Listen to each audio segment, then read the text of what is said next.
Magandang araw sa inyo lahat, lalo na sa ating piping guro na si Dr. Denise Villatora. Narito ako ngayong umaga upang ipakita sa inyo ang dalawang kagandang pagturo na aking ginawa. Ito ay gawa lamang sa recycled materials at indigenous materials. Ngunit ang una ko muna ipapakita sa inyo ay ang kagamitang paturo na gawa sa indigenous materials.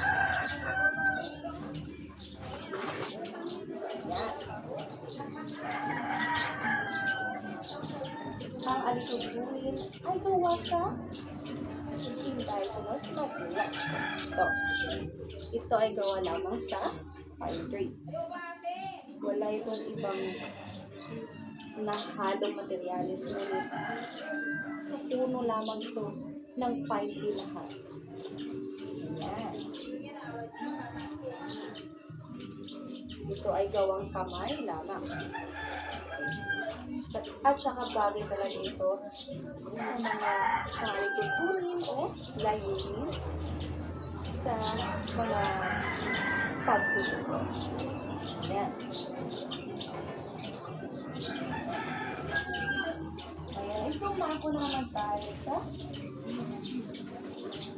instructional materials na gawa sa recycled materials.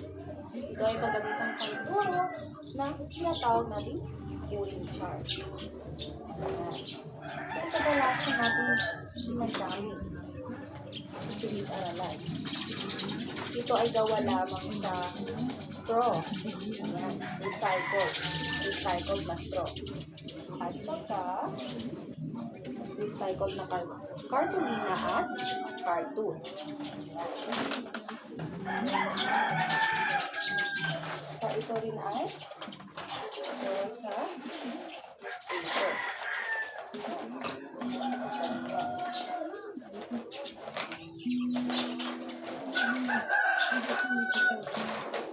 Ito ay sample lamang na tobiko. Ito ay sa panwa. May stick na pala sa loob ito para may pagkita kung ano yung nasa loob. Narito ang stick.